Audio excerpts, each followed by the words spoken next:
हमारा प्रतिरक्षा तंत्र के प्रकार, टाइप ऑफ इम्यून सिस्टम, जिसमें सबसे पहला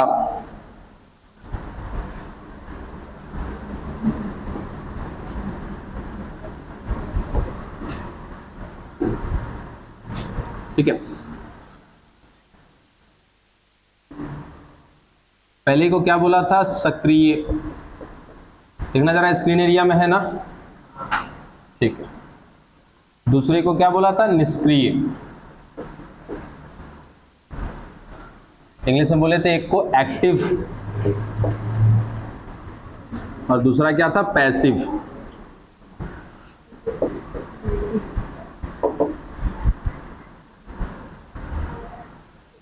और ये एक्टिव पढ़ रहे हैं या पैसिव पढ़ रहे हैं, तो इम्यून सिस्टम हमने बताया था कि दो प्रकार का होता है। एक था आपका इनेट और एक था एक्वायर्ड, है ना। इनेट को हिंदी में क्या बोले थे? सहज प्रतिरक्षा। और एक्वायर्ड को क्या बोले थे? उपार्जित प्रतिरक्षा। तो ये जो इम्यून सिस्टम पढ़ रहे हैं वो किसका है? उपार्जित का है, एक्वायर्ड का, ठीक है। यानी कि एक्वायर्ड इम्यूनिटी दो टाइप की है, सबसे पहली एक्टिव, दूसरी है क्या? पैसिव। इसका हिंट हम कर दिए। अच्छा एक बातचीत और, ये जो सर एक्वायर्ड है, ये एक्वायर्ड इम्यूनिटी हमने बनाया है ना, एक्वायर्ड इम्यूनिटी हमने स्वयं बनाया है ना अपने बॉडी में, ठीक है। तो ये एक्वायर्ड इम्यूनिटी किसको रिस्पॉन्ड, मतलब कि किसके रिस्पेक्ट में है? तो सीधा सीधा एंटीबॉडी के रिस्पेक्ट में, कि भाई हमारे अंदर आवश्यकता पड़ने पर, जैसे ही हमारा बॉडी मैच्योर हुआ है, हमारे बॉडी ने क्या बनाया है? एंटीबॉडी बनाया है। अब सोचो कि जब हम एक ऐसा इम्यून सिस्टम पढ़ रहे हैं जो किसका है? एक्वायर्ड इम्यूनिटी का पार्ट है, ठीक है। उसके अंदर क्या बनाया जाता है? एंटीबॉडी। यानी कि मेनली जो हम इन दोनों टाइप्स को देखेंगे, इसमें मेनली किस चीज को देखा जाएगा? एंटीबॉडी को देखा जाएगा, ठीक है। चलिए दो प्रकार के हैं, पहले को बोला एक्टिव सक्रिय, दूसरे को बोला निष्क्रिय यानी कि पैसिव। सबसे पहला बात, इन दोनों में अगर हम अंतर निकालने की कोशिश करें तो सबसे पहला पॉइंट आएगा कि यदि सर हमारे बॉडी के अंदर स्वयं क्या बनाया जा रहा है? एंटीबॉडी बनाया जा रहा है, तो ऐसा इम्यून सिस्टम क्या कहलाता है? सक्रिय, ठीक है ना, एक्टिव एक्वायर्ड इम्यून सिस्टम। अब यहां पर क्या होगा? यहां हमारा एंटीबॉडी स्वयं शरीर बना रहा है,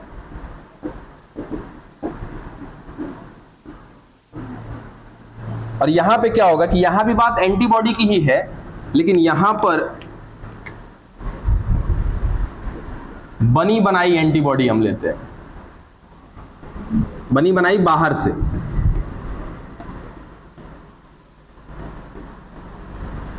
बात कुछ पल्ले पड़ा? एक तो हमारा शरीर बना रहा है एंटीबॉडी, हमारे अंदर ही बन रहा है, ठीक है, हमारे अंदर बन रहा है, चलो भाई ठीक है। क्यों बन रहा होगा?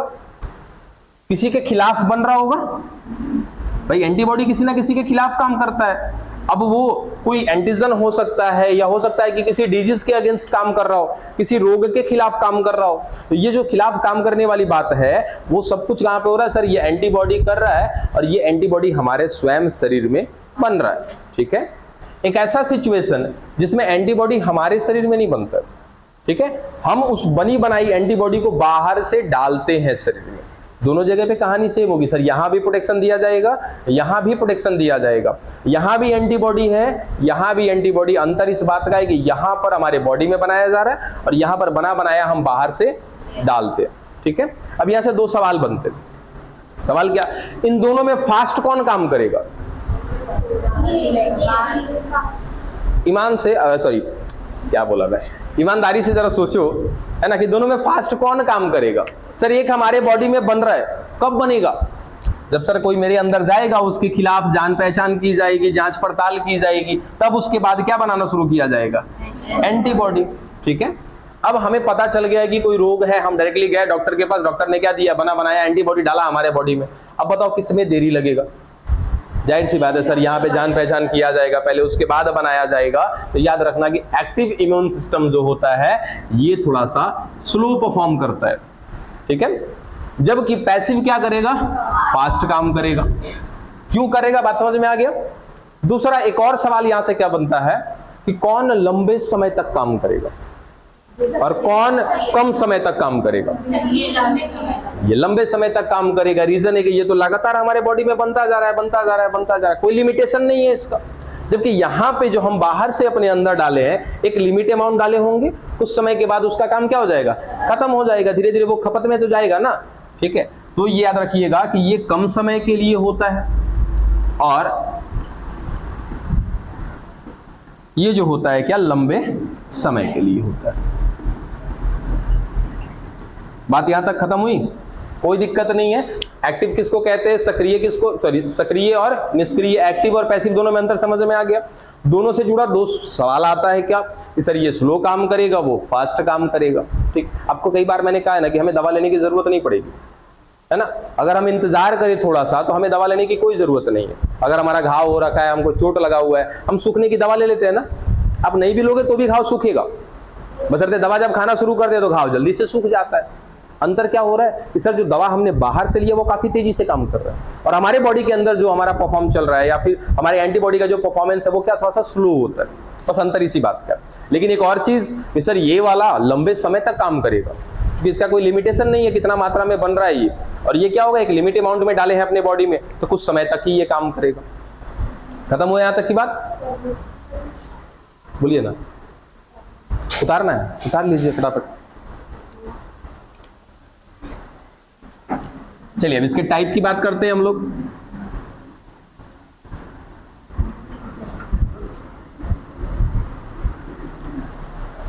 देखिए यहां पर भी बताया था कि इसके भी दो टाइप हैं। पहला नेचुरल, पहले उसको खत्म करते हैं।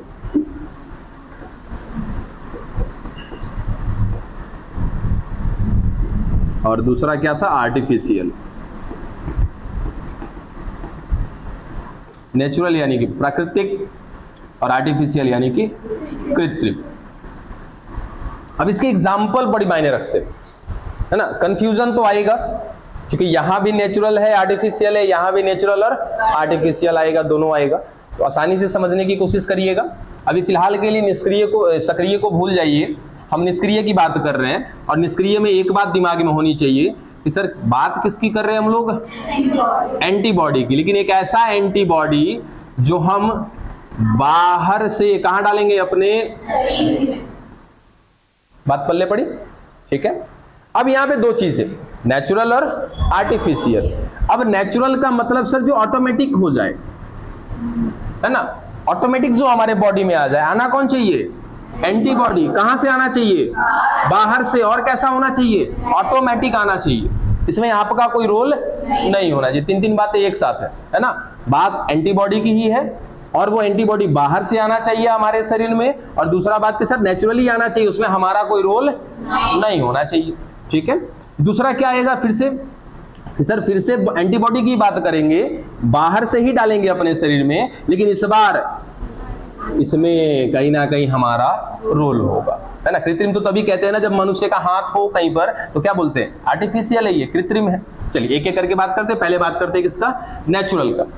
आपको याद है कि आपके बॉडी में IgA और IgG कहीं से आया है ना।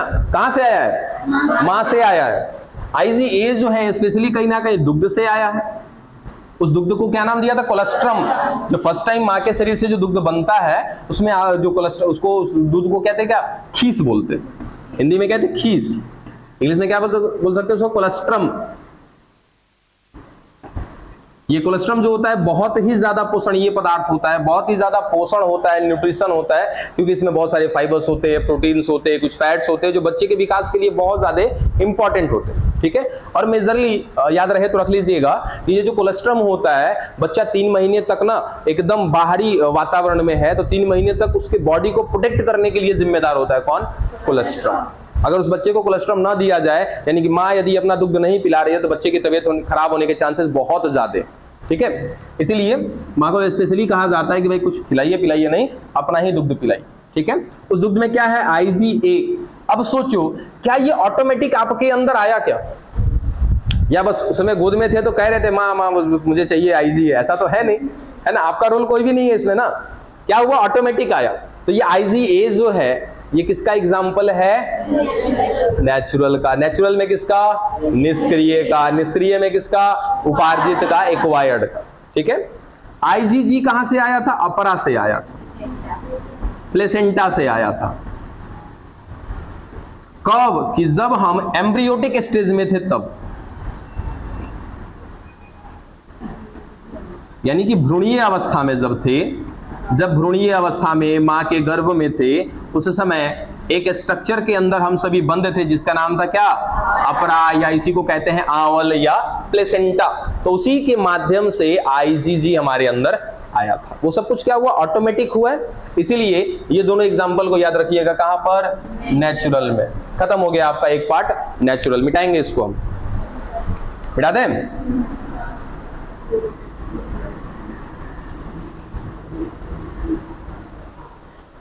फिर से कहानी सेम लेके चलनी है हमको कि भाई एंटीबॉडी बाहर से आना चाहिए और हमारे शरीर में जाना चाहिए। ऑटोमेटिक वाला तो देख लिया, आईजीए और आईजीजी। अब किसका देखना है? आर्टिफिशियल वाले का। इसको समझने के लिए ना पहले एक कहानी समझते हैं। कितने लोगों ने ये नाम सुना हुआ है? टेटनस सुना है सभी ने? चलो, कभी भी आपका हाथ यदि लोहे वगैरह से कट जाता है या किसी का एक्सीडेंट हो जाता है, रोड में वगैरह गिर जाते हैं अगर, तो उस समय डॉक्टर के पास जाएंगे ना तो इंजेक्शन तो बहुत सारा देगा, उसमें एक इंजेक्शन आपका टेटनस का भी होगा। ठीक है, आइए पहले इस रोग को समझते हैं। ये जो टेटनस है, ये टेटनस एक जीवाणु है आपका जिसका नाम है क्लोस्ट्रीडियम टेटानी। इस क्लोस्ट्रीडियम टेटानी के वजह से हमें एक रोग हो जाता है जिसका नाम है क्या? टेटनस। और ये टेटनस जो है सीधा का सीधा जाकर आपके मानसिक दुर्बलता को बढ़ाता है, यानी कि आप मेंटली धीरे धीरे क्या होने लगेंगे? कमजोर होने लगेंगे, पागल वाली स्थिति में जाने लगेंगे। ठीक है, किस वजह से? टेटनस की वजह से। जो किस वजह से हो रहा है? क्लोस्ट्रीडियम टेटानी की वजह से हो रहा है। वैज्ञानिकों ने कुछ शोध किया। वो शोध क्या है? आइए देखिए।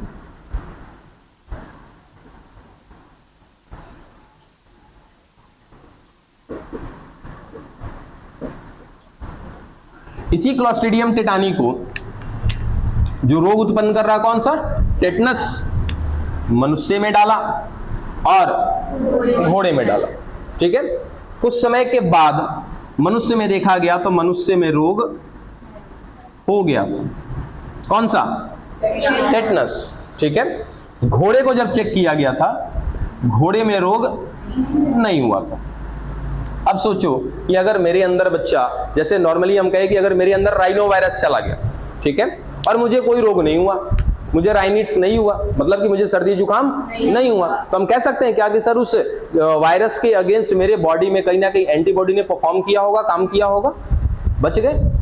अब यहां पे क्या कहना चाहिए हमको कि सर जो रोग हमने अपने अंदर डाला था, जिस जीव को डाला, कौन? क्लोस्ट्रीडियम टेटानी को जब हमने अंदर डाला, इसके डालने के बाद क्लोस्ट्रीडियम टेटानी के अगेंस्ट हमारे बॉडी में क्या नहीं बना?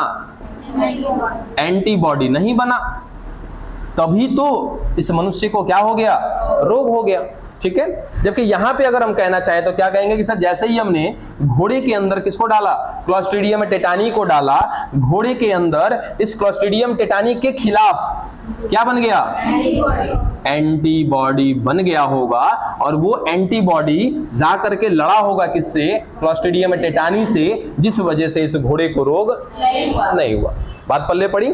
चल, अब इंसान पता है ना बहुत लालची है, फायदे को हर बार फायदे के रूप में ही लेना चाहता है। अब क्या किया कि भाई हमारे अंदर तो समस्या है, कोई बात नहीं है, घोड़े के अंदर कोई समस्या नहीं थी ना, तो घोड़े के अंदर से एंटीबॉडी को निकाल लिया।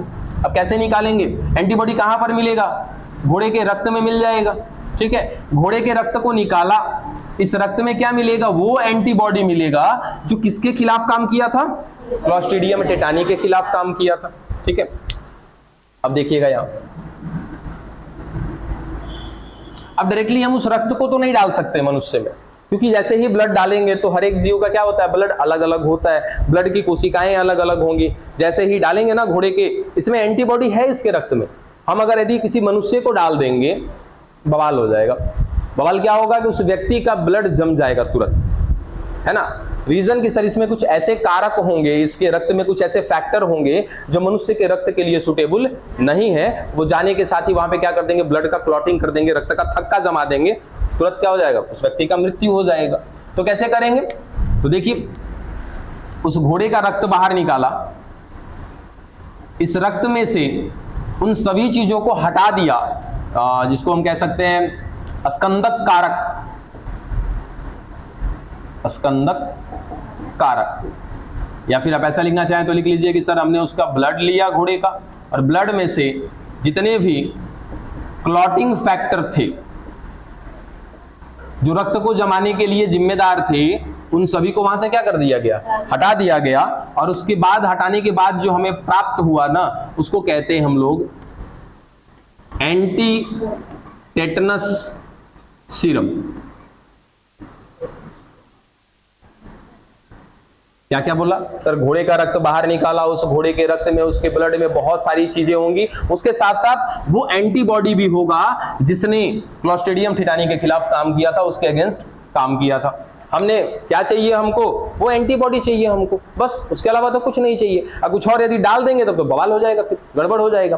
तो क्या किया, उस घोड़े का रक्त लिया, उसमें से उन सभी चीजों को हटा दिया जो कौन थे, क्लॉटिंग फैक्टर थे, जो रक्त को जमाने के लिए जिम्मेदार थे, उन सबको हटा दिया रक्त में से। बचा क्या सर, जो तरल बचा, उसी तरल को क्या नाम देंगे, एंटी टेटनस सीरम। अब इस एंटी टेटनस सीरम में कौन होगा, सीधा सा एंटीबॉडी होगा। कौन सा एंटीबॉडी, वही एंटीबॉडी जो किसके खिलाफ लड़ा था, क्लोस्ट्रिडियम टिटानी के खिलाफ। अब इस एंटीबॉडी वाले सीरम को उठाइए और मनुष्य को डाल दीजिए। अब बताना जरा, क्या हमने एंटीबॉडी डाला, बाहर से डाला, कहां डाला, शरीर में ऑटोमेटिक डाला कि आपने स्वयं दिमाग लगाया? ये एग्जांपल है किसका, आर्टिफिशियल का। दोनों बातें खत्म हो गई, ठीक है। अब रह गया यानी कि आपका निष्क्रिय पैसिव खत्म हो गया। अब रह गई बात एक्टिव की, जिनको उतारना है उतार सकते हैं, अदरवाइज चलते हैं एक्टिव की तरफ।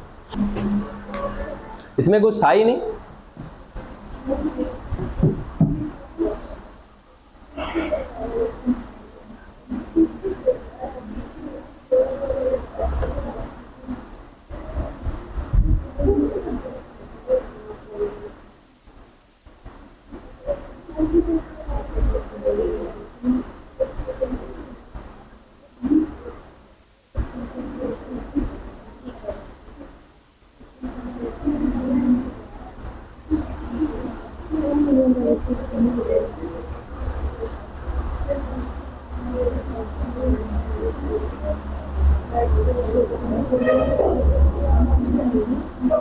बातें नहीं,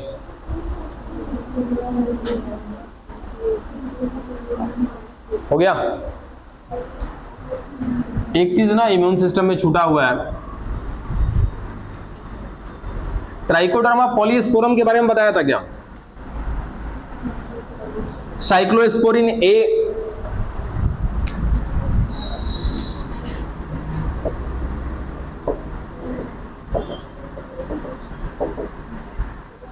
नहीं बताया इसके बारे में? चलो देखो, अब जो हमने इम्यून रिस्पॉन्स की बात की थी, याद आ रहा है किसी को? इम्यून रिस्पॉन्स, कि सर हमारा इम्यून सिस्टम रिस्पॉन्स करता है, प्रतिक्रिया देता है, ठीक है। तो ये जो प्रतिक्रिया है वो दो प्रकार की होगी।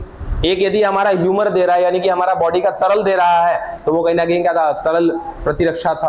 अगर मेरी कोशिकाएं दे रही हैं तो क्या था, वो कोशिका मध्यस्थ प्रतिरक्षा तंत्र, ठीक है। सेल मीडिएटेड इम्यून सिस्टम, ठीक है। सेल मीडिएटेड इम्यून सिस्टम का एक पॉइंट रह गया है साइक्लोस्पोरिन ए।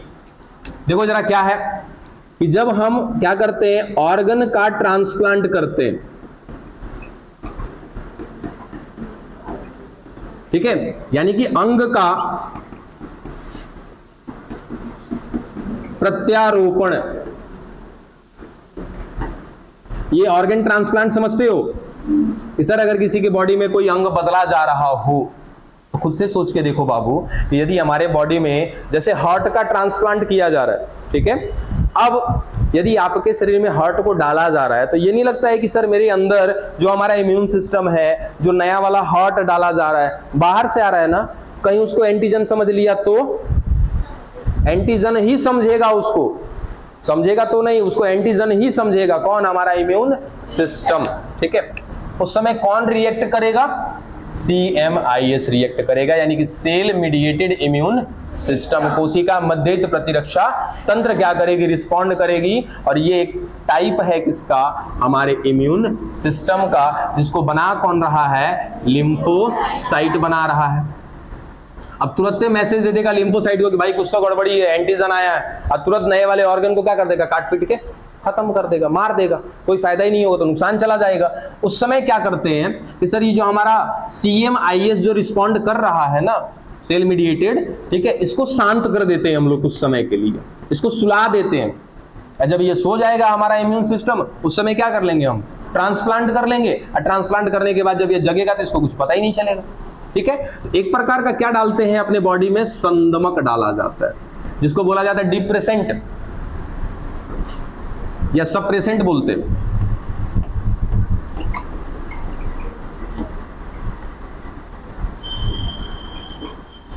सप्रेसेंट एक प्रकार का संदमक होता है जो शांत करता है हमारे लिम्फोसाइट को, या हम ऐसा कहें कि sir cell mediated immune system का जो रिस्पॉन्ड आ रहा है ना, उसको शांत कर देगा ये। उसके लिए डालते हैं किसको, साइक्लोस्पोरिन ए को। एक प्रकार का ये केमिकल है, एक प्रकार का ये रसायन है, जो हमारे लिम्फोसाइट के द्वारा दिया जाने वाला जो भी अनुक्रिया है, जो भी रिस्पॉन्स है, उसको क्या कर देगा, ये शांत कर देगा। ये साइक्लोस्पोरिन ए है, इसको एग्जांपल में याद रखिएगा कि साइक्लोस्पोरिन ए एक प्रकार का संदमक है। कब इस्तेमाल में लिया जाता है, कि जब अंग का प्रत्यारोपण करना है, ट्रांसप्लांट करना है, तब। अब ये प्राप्त कहां से किया जाता है, तो याद रखिएगा, ट्राइकोडर्मा पॉलीस्पोरम, यहां से इसको पृथक किया जाता है, यानी कि यहां से हम इसको प्राप्त करते हैं। ये एक प्रकार का, आप ऐसा कहते हो कवक है, शायद मुझे भी ध्यान में नहीं है। ट्राइकोडर्मा पॉलीस्पोरम एक प्रकार का कवक है, उससे प्राप्त किया जाता है एक केमिकल जिसका नाम है साइक्लोस्पोरिन ए। उस साइक्लोस्पोरिन ए को उस व्यक्ति को दिया जाता है जिस व्यक्ति का ऑर्गन ट्रांसप्लांट करना है उस समय। अब ये साइक्लोस्पोरिन ए किसको शांत करता है, तो वो एग्जांपल याद रखिएगा, किसको, CMIS को शांत करता है। ठीक है, एक प्रकार का संदमक है, रोकने का काम करता है, उसके क्रिया को रोक देगा कुछ समय के लिए। जब रोक देगा उस समय ऑर्गन का ट्रांसप्लांट कर लीजिए, उसके बाद जब ट्रांसप्लांट हो जाएगा, फिर वो जब एक्टिव होगा उसको कुछ पता ही नहीं चलेगा कि कोई काम भी हुआ है। डन। एंटीबॉडी पहले ही पढ़ा दी है, टीकाकरण पहले ही पढ़ा दिए, आपके बुक में आगे पीछे थोड़ा सा हो सकता है, बाकी हम अपने सीक्वेंस से चलते हैं। अब अगला जो टॉपिक है आपका एलर्जी। अच्छा ये बताओ, एलर्जी अच्छी बात है या खराब? अच्छी बात। एक बार और भी पूछे थे हमने ये बात, ठीक है, एलर्जी होना अच्छा है। एलर्जी है तो एलर्जी का मतलब सीधा सीधा हम ऐसा कह सकते हैं कि सर यदि किसी प्रकार की क्षति हुई है हमारे बॉडी के साथ, किसी प्रकार का कुछ लॉस हुआ है, ठीक है, या तो हम ऐसा भी कह सकते हैं कि कोई बाहरी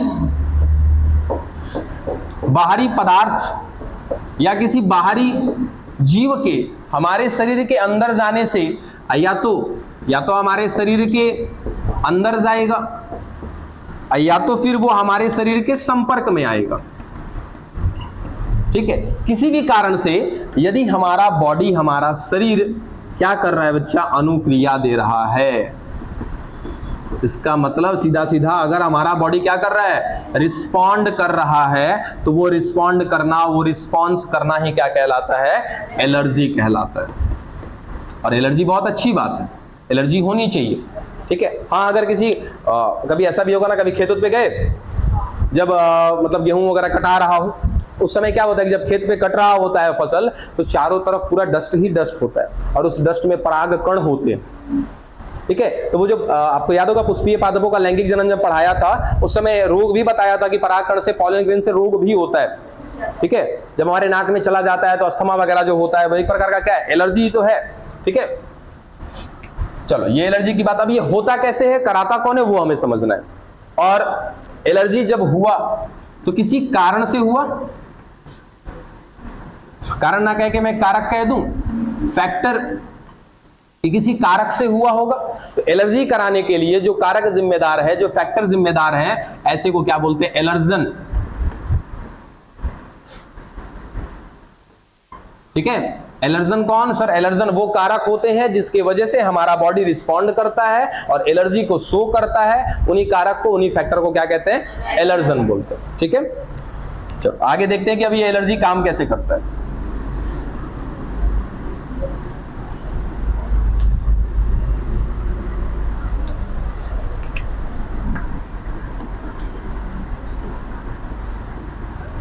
जैसे सिंपल सा एकदम लेके चलते हैं हम लोग कि सर ये हमारी बाहर से त्वचा हो गई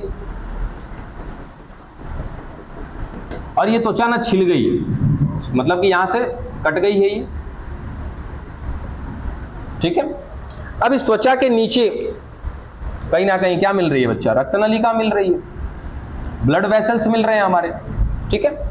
इस ब्लड वेसल्स में बहुत सारी कोशिकाएं होंगी, प्लाज्मा होगा, आरबीसी होगा, डब्ल्यूबीसी होगा, प्लेटलेट्स होगा, बहुत सी चीजें होंगी। हमें उन सबको लेके नहीं चलना है, जो एलर्जी को शो कर रहा है उसकी बात हम करते हैं।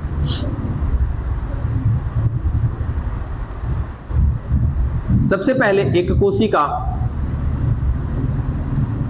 मास्ट सेल या मास्ट कोशिका कहते हैं इसको, ठीक है, मास्ट सेल या मास्ट कोशिका। तो बताएगा ये मास्ट कोशिका कहीं पर आया है क्या, पढ़ाया है क्या आप लोगों को, बता दो तो नहीं कि एकदम जल्दी। मास्ट कोशिका कहीं पर पढ़ाया था आप लोगों को, कहां पे पढ़ा था? हाँ, फर्स्ट ईयर का ही टॉपिक है।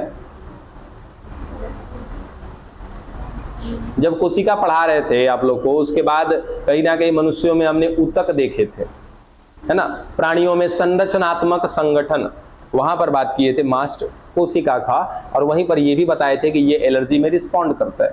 क्या कहीं पर हमने आपको एक केमिकल का नाम रखा है, हिस्टामिन, सेरोटोनिन, ठीक है, वो बनाने के लिए जिम्मेदार कौन होती है? मास्ट कोशिका ही तो होती है। चलो आगे देखो,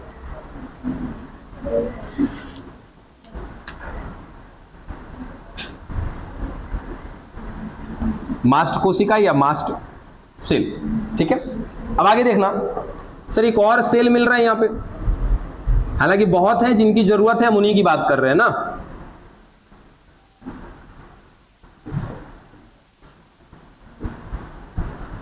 नाम याद आ रहा है क्या? बेसोफिल, ठीक है। ये बेसोफिल याद आया सर, वही कोशिका है जो भक्षाणु कोशिका की तरह काम करती है, आगे जाके मैक्रोफेज में बदलती है।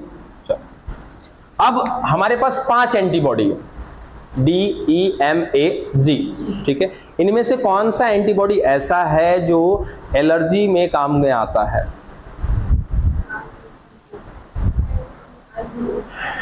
कौन सा? IgE, ठीक है। IgE जो है ये एलर्जी में रिस्पॉन्ड करता है, ठीक है। अब सुनो ध्यान से, सर ये जो बेसोफिल कोशिका है या जो ये मास्ट कोशिका है, इन पर लगे होते हैं एंटीबॉडी, ऐसे। कौन है जी? सूत क्या हो घरे बढ़िया से, समझ में आया?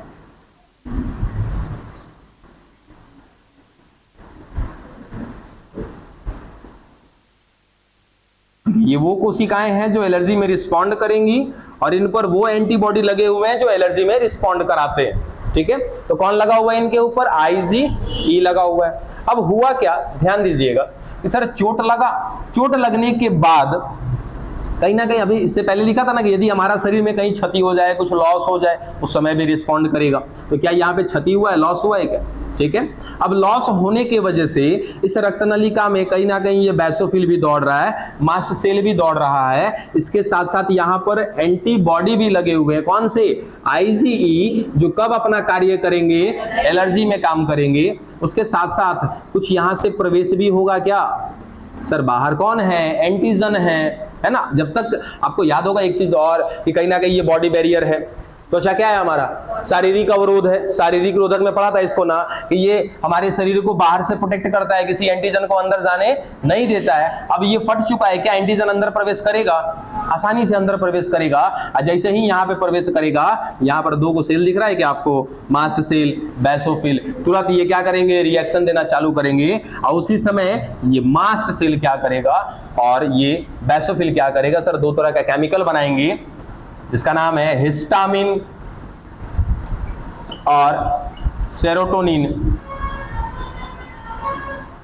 ये दोनों के दोनों केमिकल कब स्रावित होंगे? कि जब हमारे रक्त के साथ या हमारे बाहर से कोई एंटीजन प्रवेश कर जाएगा अंदर, तो उसके खिलाफ ये केमिकल बनेंगे। और बनाने के लिए कौन जिम्मेदार? बेसोफिल और मास्ट सेल। जैसे ही स्रावित होगा केमिकल, जैसे ही ये केमिकल बन जाएगा वहां पर, जहां पर एंटीजन प्रवेश किए, देखिए यहां पर क्या हो रहा है।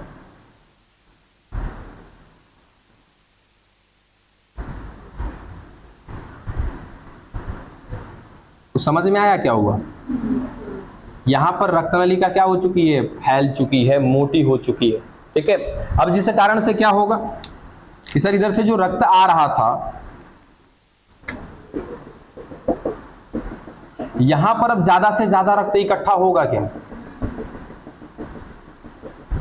ठीक है, क्या क्या फायदा होगा इस वजह से जरा ध्यान दीजिएगा कि सर ये केमिकल जैसे ही स्रावित हुआ, जैसे ही ये केमिकल को रिलीज करा दिया गया बेसोफिल से और मास्ट सेल से, उसी समय वहां की जो वेसल्स थी, जो रक्त नलिकाएं थी, वो आकार में क्या हो जाएंगी? फूल जाएंगी, फैल जाएंगी, जिस वजह से यहां पर ज्यादा से ज्यादा रक्त इकट्ठा होने लगेगा।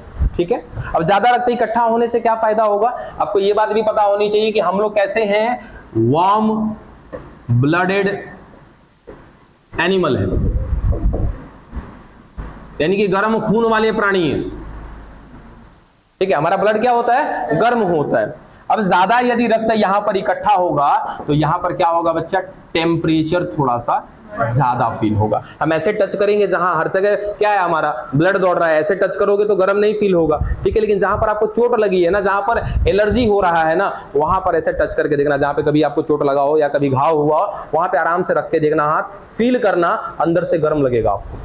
ठीक है, गर्म इसलिए लग रहा है क्योंकि अंदर से क्या चल रहा है? एलर्जी दिखाया जा रहा है। वो एलर्जी दिखाने के लिए ये केमिकल जिम्मेदार है, और इन केमिकल की वजह से यहाँ पे रक्त नलिका क्या हो चुकी है? फैल चुकी है। अब एक बात और बताओ कि दूध लाते हैं बाहर से कच्चा, तो ला करके पी जाते हैं कि पहले गर्म करते हैं उसको? गर्म करते ना, फायदा क्या है कि सर उस दूध में कहीं ना कहीं बैक्टीरिया होगा, गर्म करने से क्या हो जाएंगे? नष्ट हो जाएंगे, मर जाएंगे। तो यहाँ पर भी वही काम किया जा रहा है, ये फैल गया है, यहाँ का टेम्परेचर बढ़ा हुआ है, जिससे यदि कोई बाहर से और एंटीजन आएगा ना, वो क्या हो जाएगा? यहाँ पे आसानी से मर जाएगा। और प्लस में जो यहाँ पे प्रवेश किए हैं उनको भी मारने का काम किया जा रहा है अंदर। बात समझे? ये है क्या बच्चा? एलर्जी। एलर्जी में खाली आपको दो ही बातें याद रखनी है। दो बात में कौन सा सर? दो कोशिका याद रखना है और दो केमिकल याद रखना है। हमारे हर बॉडी में या बॉडी के जितने भी हमारे पार्ट्स है, जहां भी एलर्जी शो हो रहा है, वहां एलर्जी शो कराने के लिए यही दो कोशिका जिम्मेदार है, और वो दोनों के दोनों केमिकल। हमने एक एग्जांपल लिया ऐसा, इसके अलावा आप जहां भी सोचो हर जगह पे क्या होगा? सेम टू सेम कहानी चल रही हो। ठीक है, और वहां पे थोड़ा सा सूजन भी हो जाएगा आपको। ठीक है, तो दो काम होता है, रक्त नलिका फैलती है, वहां पे फूलती है, जिस वजह से बाहर भी क्या दिखने लगेगा? सूजन दिखाई देने लगेगा। डन, ये एलर्जी भी खत्म।